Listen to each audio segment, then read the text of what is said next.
Jason Whitlock is the worst kind of coon. He makes a good point, and then he wraps it in lies.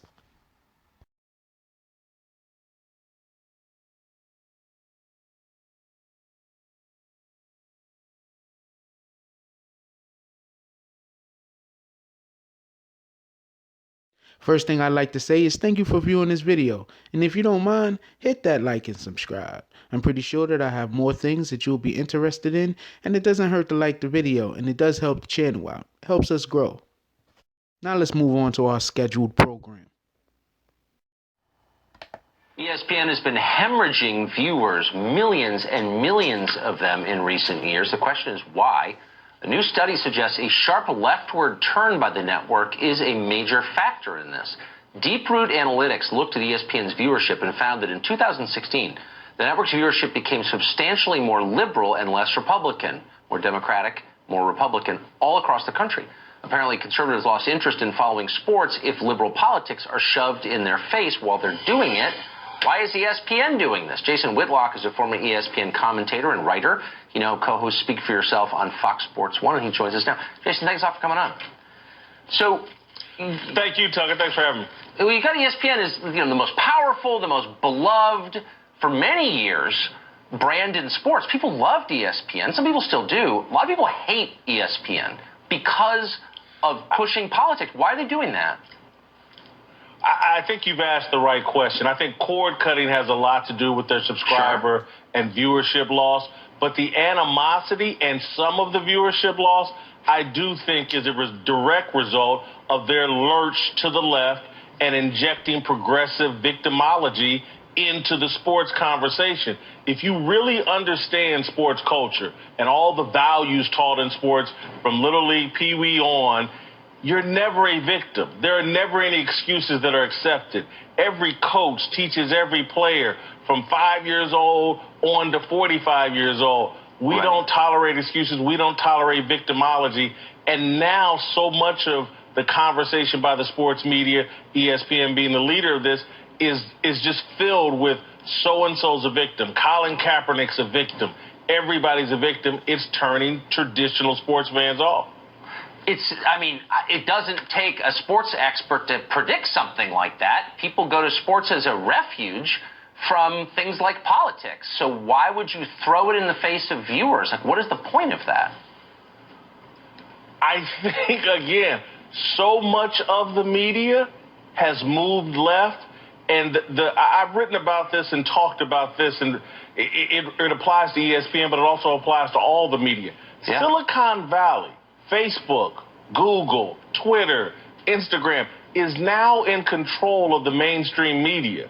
Everybody's catering all of their content to Silicon Valley and San Francisco values. That's far different than the old media, which catered everything to New York, traditional liberal values. The values in San Francisco, a bit more revolutionary, a bit more progressive than New York, than a traditional New York-based media.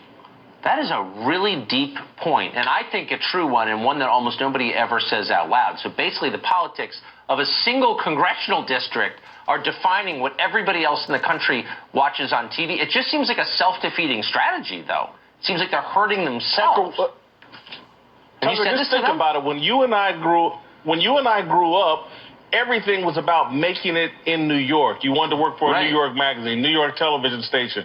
Now everything, the media is addicted to social media. Where is that control? Out of Silicon Valley, out of Northern California, out of San Francisco. Everybody's catering to San Francisco values. It's pervasive throughout all the media, and you can see it most acutely at ESPN. Well, you must have, you worked there. You're one of the most famous guys there. You must still have friends there. Without naming them, what do they think of this? Well, I think a lot of them are just now starting to figure out the ramifications of this. And I think there's been some complaints from some of their employees like, hey, look, we're afraid to express that we have traditional sports culture, traditional values. Yeah. Their ombudsman has written about a culture within ESPN where if you're slightly conservative or moderate, you're afraid to express an opinion inside there. It's a real problem at ESPN and within all major corporations. As everything has gone PC. I agree everything. With that. Everybody's afraid. Oh my God, we can't upset anybody. You're silencing people. It's a very dangerous. Hey yo, I appreciate it if you could hit that like button right about now. What's up? This is the BBN. Jack Fro speaking. Yeah, like you just heard, Jason Whitlock, he's just an agent, but we already knew that. But see, this is what makes Jason Whitlock so dangerous. You see, on the surface, if you're just an individual that's just talking crazy, sooner or later, rather sooner than later, people are gonna just realize your craziness and not deal with you. Everyone. You understand? Not just a few people are gonna not deal with you. Like everybody's gonna not deal with you. They're gonna realize that the individual has no, they have underlying motives. Their authenticity. It's gonna come into question. They're not gonna have confidence in the individual that's speaking because they're constantly speaking about gibberish and nonsense and they're twisting. They're not even twisting facts. They're making facts up, or they can't even make facts up. They're making up ideas and then explaining them to be fact. So the thing that makes Jason Whitlock so dangerous is because Jason Whitlock will give you an absolute fact and cake it around a whole bunch of gibberish and racism, because he's a black man, but he's pushing that racist agenda hard as hell. He made a point about something that ESPN is doing, and he's 100% right about it. And then he wraps a whole bunch of other BS around it, so that the people who wanna go for the BS, who want us to believe the BS, they're like, he's doing his job, and yeah, see, he's right. That's what I've been saying all these years. So I'm gonna tell you what the fact was. The fact was ESPN is becoming really liberal. That's just facts. They're doing things that I don't even necessarily. Okay, I'm going to tell you how liberal ESPN. And what I mean by that is there's just too many social justice warriors that they're either scared to upset or that actually work for them. There's just got to be a ton of them. I think there's a lot of them that they actually work for them also. Because every issue that comes up, they feel like they have a need to address. And I'm not mad at that. I'm just saying other people might be. I'm going to bring out a real good point. There was an ex-WNBA player. I'm so sorry. Her name just slips my mind at this point.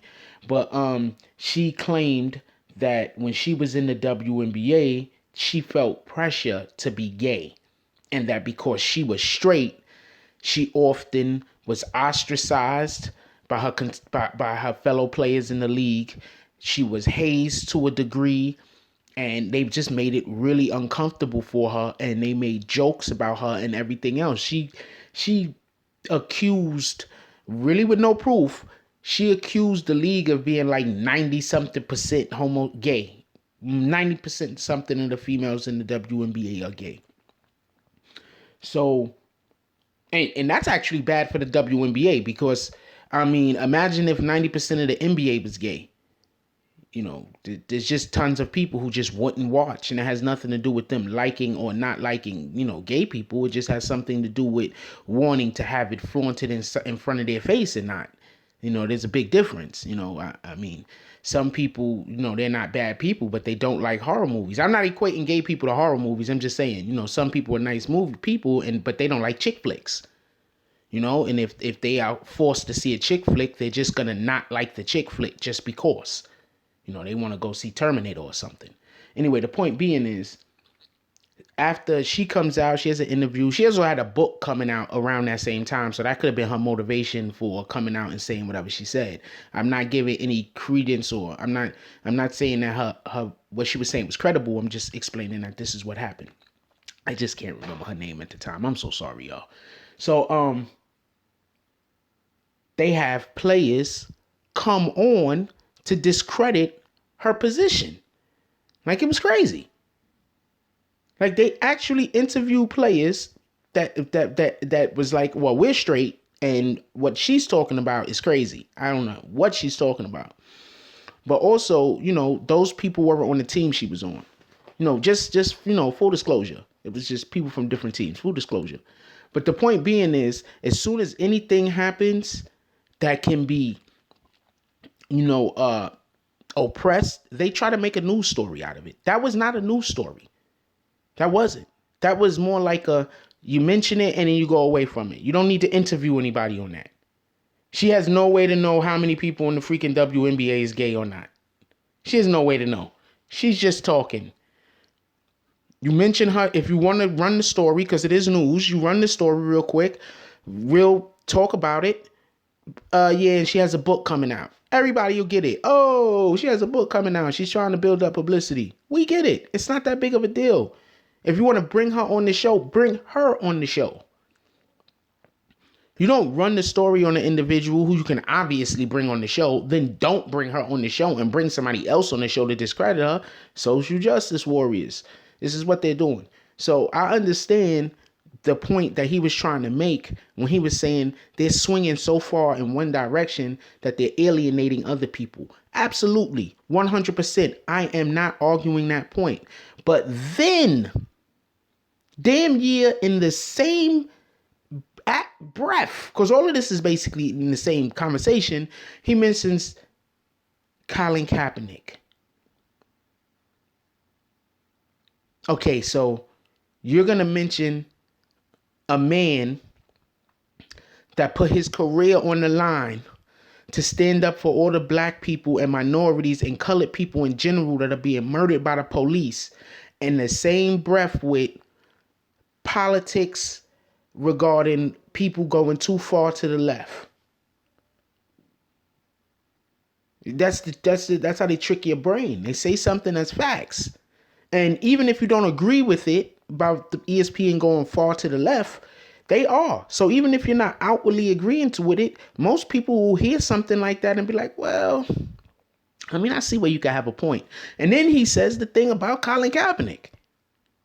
There was no need for that. There was no need to bring Colin Kaepernick up in this story at all. There was zero need. It didn't make any sense unless you're trying to push an agenda. Now, obviously, he was on Fox News, and we know what agenda they're usually trying to push. But you see, now Fox News has a bigger problem because they're not just attacking blacks now. Now they have to attack they got to, especially because blacks aren't that powerful. Blacks aren't that powerful. Our rich black people, when they get rich, they don't fight. A couple of them do, but the majority don't fight. When people that live alternative lifestyles get rich, they put money behind that shit. They fighting. They trying to protect their people. No, I respect that. It's not a knock on them. I'm not gonna see a gay person sticking up for, and not just sticking up blindly. I'm talking about, they be getting attacked. Like when the thing happened down in Florida, when the individual ran in there and was shooting everybody up, and then a lot of the gay celebrities and just gay people in general came to the forefront and started this and this and that. Like some of them were going too far with it, but at the end I think they found out dude was gay. I don't know, but anyway, the point is that I could you sticking up for your people. I can't knock you for that. Whether I believe what you and your people was doing is right or wrong or whatever the hell it is, you sticking up for your people. Those are your people. You sticking up for them. I respect that. I wish we had more of that in the black community. If we had more of that in the black community, we have less killing ourselves. See, that's the thing. So we can't stick together because if we stuck together, we kill ourselves less. We kill ourselves less. As hard as it's gonna sound, we're gonna hurt our own economy. A lot of our economy comes from, making money off of how dangerous it is to live in our neighborhoods. If our neighborhoods wasn't as dangerous, the majority of our neighborhoods didn't have the reputations they had, the rent will go up.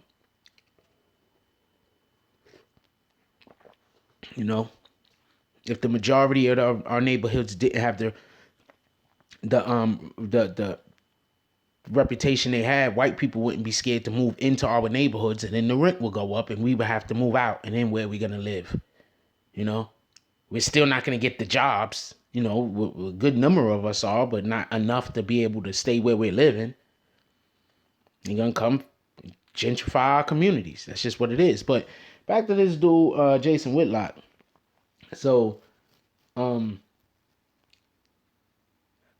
look, Jason Whitlock is a coon. We all know it. But the thing that surprised me about the whole thing was I always thought Jason Whitlock was gay. Oh, wait, yes. And so he tried to like talk negative about San Francisco. So I was absolutely thrown off there. But that's how they do you. You understand what I'm saying? Is nobody looking at Jason Whitlock not thinking that dude is gay. Okay, that dude he drips of homosexuality. He just drips of it. So when I'm listening to him on the understanding that he's already a traitor. He's a traitor to black people, and he's a traitor to the people that share the same sexual orientation as him. This dude is a traitor. And who hired him? Fox. So anyway, what do y'all think about this? Because like, just listen to it again. Like, I know y'all listened to it one time. Just listen to it again. See how he tries to look, man. They like hiring people who's smart. I will not ever tell you that Jason Whitlock is not intelligent. I will not ever tell you he's not intelligent, because I see the way that he sets up his conversation, and the way somebody converses with you is very, very important, because it's not just about displaying your ideas and building a narrative that's going to allow for you to express your point. But many conversations is basically trying to get somebody else who has an opposing viewpoint to understand your viewpoint. And sometimes if you could just get somebody to understand your viewpoint, you've won. They don't necessarily have to agree with you. So what he just said was San Francisco this, San Francisco that. When he was just talking about the way the ESPN is leaning to the left, you know, they used to have conservative leftist values like New York City. Now they're leaning San Francisco type of leftist values that's more extreme. And then he talks about Colin Kaepernick, who used to play for the San Francisco 49ers. So it's like, you got to understand, like, they stack. You understand what I'm saying? Like, what he's saying actually stacks. Listen to it again. He's a very tricky individual. You could tell he has intelligence. He's very tricky. You know who I would like to hear him debate with? I would like to hear him debate with Jamel. With Jamel. I would like to hear him debate with Jamel Hill. They should debate. I think she'd just roast that dude. She's so smart. She'd roast him. Anyway, leave some comments down below. I want to know what y'all think. Don't forget to like, subscribe if you are already subscribed. If you are subscribed, snatch somebody else's phone on the train, bus, wherever you at. While they trying to fight you off, you log on to YouTube real quick, and then you subscribe their phone to my channel. How about that?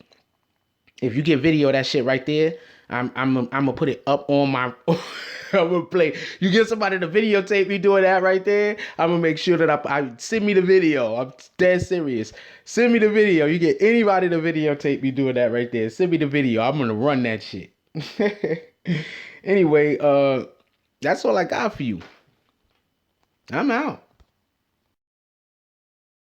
If you like this video, please hit the like and subscribe button. If you would like to help dictate the direction that this channel takes, please leave a comment. All comments are appreciated, whether positive or negative. Thank you very much, and enjoy your day. And remember, positive thoughts cause for positive things to happen. Let's get it.